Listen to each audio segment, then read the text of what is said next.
मेरी तरफ से सभी को राम राम, सत श्री अकाल, सलाम अलैकुम। मैं जंग फौजी जंतर मंतर से आज हमारे साथ जो है वो गुड़गांव से आए हैं धरने पे। आइए उनसे बातचीत करते हैं। राम राम साहब। राम राम साहब। जन्म क्रास में गुड़गांव से आया हूँ। सूबे सिंह मेरा नाम है।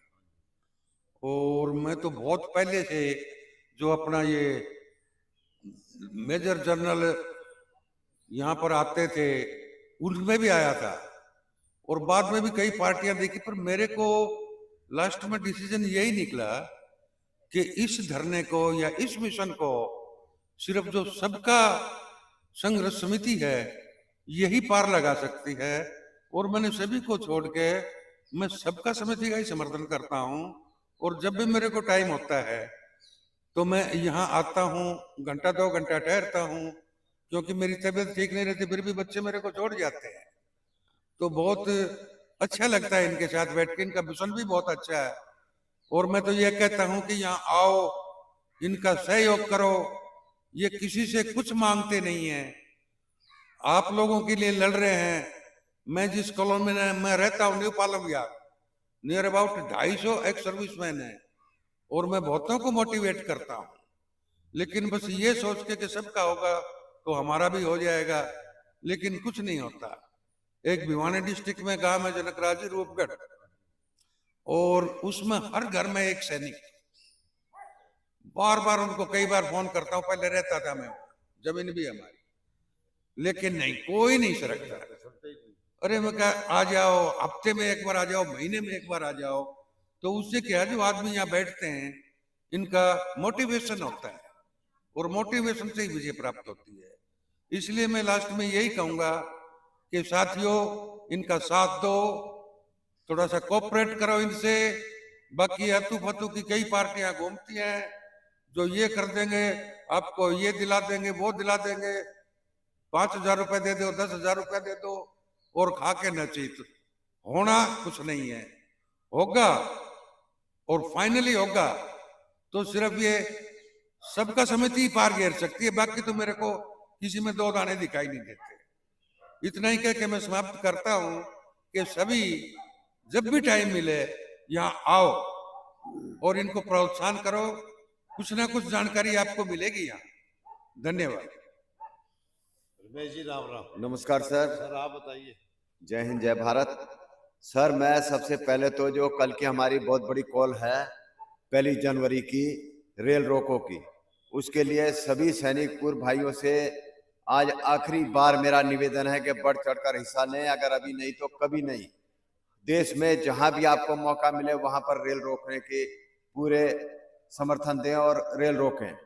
उसके बाद कई संस्थाएं ऐसी हैं जो कि हमारे धरने को ना चलने के लिए इधर उधर की बातें कर रहे हैं, अफवाहें फैला रहे हैं कि यहाँ चंदा खा रहे हैं, चंदाखोर इकट्ठे हो गए हैं। तो उनको जो है थोड़ा समझ होना चाहिए। अगर जनता चंदा चाहिए हमारे से तो आप यहाँ पर आओ, धरने पर बैठो, चंदा लेकर जाओ। देखो यहाँ कितना चंदा लेते हैं। नहीं, फोन भी आते हैं, मेरे को कई फोन आ रहे हैं, वो फिर डरते भी हैं। अभी आज भी मैंने सुना कि वो बोल रहे हैं कि हमारे आदमी यहाँ धरने पर आए हैं। मैंने तो सुबह से 8 बजे से यहाँ पर हूँ। जनकराज जी आप भी हैं, ये भी हैं, ये भाई साहब भी हैं, 4 आदमी तो यहाँ थे ही ना। लेकिन यहाँ पर तो अभी तक कोई नुमाइंदा ऐसा आया नहीं जो कि हमसे बात करता कि या बताता कि भाई हम आए आप, और हमें बोलते हैं कि हम बिके हुए हैं, चंदा लेकर के काम कर रहे हैं। तो आप भी आओ ना, यहाँ बैठो, लेकर जाओ रोज का। हम तो थैला भरकर ले जा रहे हैं, आप भी लेकर जाओ। हमारा तो परिवार यही जंतर मंतर से पल रहा है। उससे पहले हमने जो फौज की कमाई करी वो तो खत्म हो गई, अब हम जंतर मंतर से गुजारा कर रहे हैं। आप भी आओ, अपना गुजारा करो, लेकर जाओ ना। क्यों देख करके चल रहे हो हमको? आकर तो देखो कि यहाँ कितना मजा है सर्दी में। देखना चाहिए नहीं देखना चाहिए? क्यों जनकराज जी, आप जम्मू से आए हो तो आपको कितना पैसा मिल रहा है, इकट्ठा तो कर ही रहे हो ना, फिर बच्चे पाल रहे हो, उसी किस्म से मैं पाल रहा हूँ। अरे भाई आपसे भी गुजारिश है, आप भी आओ, लेकर जाओ।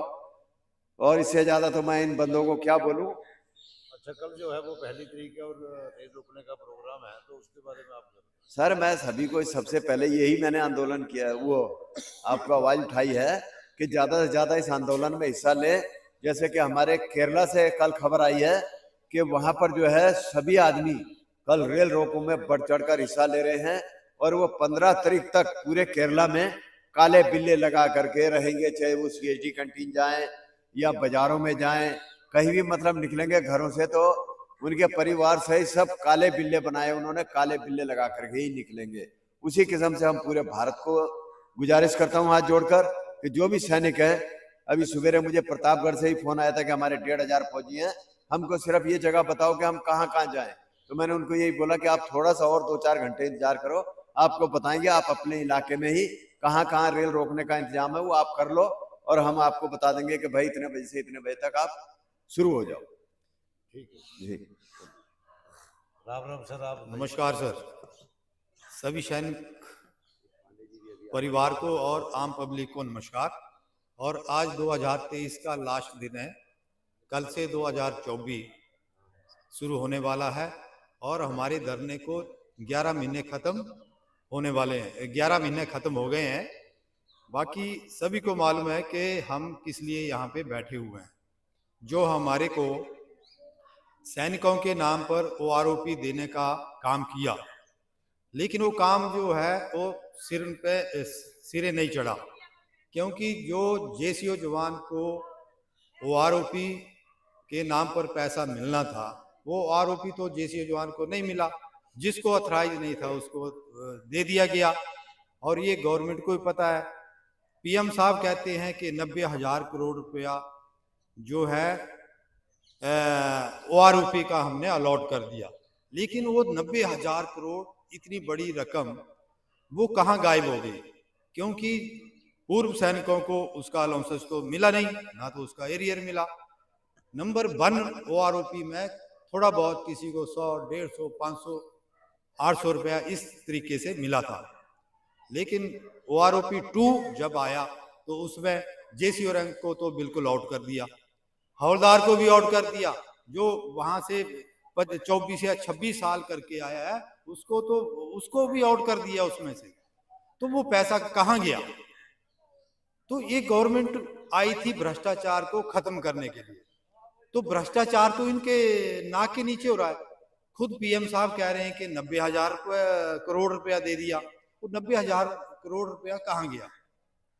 तो ये तो बहुत इजी है कि गवर्नमेंट को एकदम उसके ऊपर जो है एक्शन लेना चाहिए। और जो 3 रिटायर्ड जजों की डिमांड कर रहे हैं हम लोग कि उनकी समिति बनाई जाए और इंक्वायरी कराई जाए, तो उससे जो है पता चल जाएगा कि ये पैसा किसको अलॉट किया, या तो गवर्नमेंट ने नहीं दिया। इससे ये भी साबित हो जाएगा कि गवर्नमेंट ने नहीं दिया, अगर दिया है तो पैसा कहाँ गया। तो लड़ाई तो इस चीज की है। और पूर्व सैनिकों का नाम लेके सरकार भी और आम जनता भी और ब्यूरोक्रेट भी देश को बदनाम करते हैं, बोलते हैं, उनके वाहवाही लूटते हैं, लेकिन उसके नाम पर वो बदनाम भी हो रहे हैं। सरकार की इतनी बेइज्जती होती है कि इंटरनेशनली कि आप अपने सैनिकों को रोड पे देख रहे हो, रोड पे इधर उधर पूर्व सैनिक होने के बाद उनकी कोई वैल्यू नहीं है। भाई उन्होंने ऑन सर्विस में कितना कष्ट सहा है, जिसके बलबूते पे देश सुरक्षित रहता है, लड़ाई लड़के आपको जीत दिलाता है, उनके साथ ऐसा व्यवहार, तो ये इतनी बेइज्जती है कि आप पूछिए मत। लेकिन इन बेशर्मों को भी मैं क्या कहूँ कि कहना भी अच्छा नहीं लगता है कि हमारी गवर्नमेंट है, हमारे ही सब कुछ है, हमने ही अच्छे इनको इलेक्ट करके आगे भेजा हुआ है और अनदेखी कर रहे हैं। MP MLA बना के हमने भेजा हुआ है, वो इस काम के लिए भेजा है कि आप अपने ही पब्लिक को, अपने देश की पब्लिक को तंग करें, तंग किया जाए। तो इस चीज पे तो ऑलरेडी जो पागल आदमी होता है, जिसको कोई दिमाग नहीं होता है, उसको भी इतनी समझ आ जाती है कि हम कैसे नुमाइंदों को आगे इलेक्ट करके भेज रहे हैं।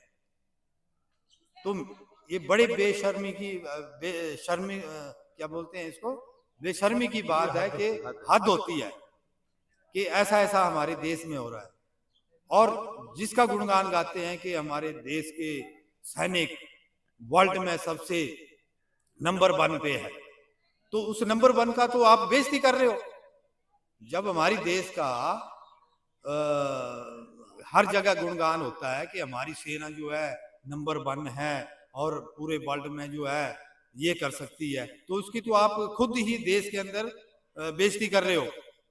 और सब कहते हैं कि गूंगी बहरी सरकार, मैं गूंगी बहरी नहीं कहूंगा, गूंगे नहीं है, बहरे नहीं है, कोई पागल नहीं है, सब ये बिल्कुल फिट फार होते हैं, लेकिन ये जानबूझ के बहरे बने हुए हैं और खुद इस पैसे का मिसयूज करते हैं। जो इतना करोड़ों अरबों रुपया कलेक्ट होता है टैक्स के थ्रू, डायरेक्ट इनडायरेक्ट, वो कहाँ जाता है? वो वेलफेयर के लिए पैसा यूज करने के लिए स्कीम बनाते हैं, तो पैसा कहाँ जाता है? ब्लैक मनी कहाँ बनता है? ऐसा करके ही बाहर से ब्लैक मनी लाने के लिए गवर्नमेंट ने वादा किया था, लेकिन वो आज तक नहीं आई। स्विस बैंकों में पड़ा है खरबों रुपया। तो आज हमारा अगर उस ट्रांसपेरेंसी से गवर्नमेंट काम करे तो अमेरिका से भी ऊपर हमारा देश बन सकता है, लेकिन इन्होंने ये काम नहीं करना है। कुछ चंद लोगों को उन्होंने ही बड़े धनी मतलब कुबेर के इकट्ठा करना है और अपना नाम ऊंचा कराना है, कोई गिने चुने आदमी। तो इससे देश का भला नहीं होने वाला है। इस वजह से ही हमारे देश की बेइज्जती होती है कि देखो इनके अपने घर के अंदर ही, अपने देश के अंदर ही उन सैनिकों का हाल देखो क्या हाल है। तो मैं इसी के साथ जो है अपनी वाणी पे विराम देता हूं और मैं तो परमात्मा से प्रार्थना करता हूं कि इनको सद्बुद्धि आए कि कोई कहीं नहीं ले जाता है। कल को अभी मर गया कोई ब्यूरोक्रेट, कोई बिजनेसमैन या कोई बड़ा धंधे वाला जो अरबों रुपए की प्रॉपर्टी है उसके पास, तो वो तो यही रह जाता है। आप अपनी पब्लिक को खुश रखने के लिए नहीं करोगे काम तो आपका क्या फायदा है? फिर किस लिए गवर्नमेंट बनाते हैं हम लोग? तो हमारी तो गुजारिश यही है कि पीएम साहब से कि उस 90,000 करोड़ का आप जो है इंक्वायरी बिठाएं, ताकि जो खा गया, जो ब्यूरोक्रेट खा गया या कौन खा गया, या हमारे डिपार्टमेंट के बड़े बड़े अधिकारी या ब्यूरोक्रेट्स खा गए, तो उसको आपने एकदम एक्शन लेना चाहिए और उनको जो है उनकी पूरी प्रॉपर्टी, जैसे आप दूसरे के लिए करते हो तो उनकी भी प्रॉपर्टी जब्त करनी चाहिए। तो ये किया जाए तो बहुत अच्छा होगा, ताकि देश का नाम भी ऊंचा होगा। इसी के साथ जय हिंद, जय भारत। राम राम सर। राम राम साहब, आप बोलोगे? मैं सिपाही ओम प्रकाश, दिल्ली एनसीआर से। मैं तकरीबन आता रहता हूँ यहाँ पर और मैं सब फौजी भाइयों से यही निवेदन करता हूँ कि वो कल के आंदोलन में, रेल रोको आंदोलन जो है उसमें भारी से भारी संख्या में ज़्यादा से ज़्यादा रेल रोकने की कोशिश करें। धन्यवाद। राम राम विजय सर। राम राम जी, मैं सर्जन विजय कुमार शर्मा हिमाचल से। सिर्फ इतना कहना चाहता हूँ कि जब तक हमारी मांगें पूरी नहीं होती हैं हम यह धरना कंटिन्यू रखेंगे और सभी पूर्व सैनिकों से अनुरोध है कि वो इस धरने पे आके समर्थन दें। धन्यवाद। ये थे हमारे साथ जो भूतपूर्व सैनिक 315 दिन से बैठे हुए हैं और गवर्नमेंट अभी तक इनकी कोई सुन नहीं रही है। और मैं गवर्नमेंट को यही बोलना चाहता हूँ कि इनकी जो बूढ़े आदमी, बुजुर्ग आदमी है, और इनकी बात सुनी जाए और जल्दी से जल्दी, इनकी डिमांड भी कुछ नहीं है, सिर्फ 3 जजों की कमेटी है और वो बना दी जाए। नहीं तो जो है वो ये हटेंगे नहीं पीछे जब तक कि इनकी मांग मानी नहीं जाएगी। इसी के साथ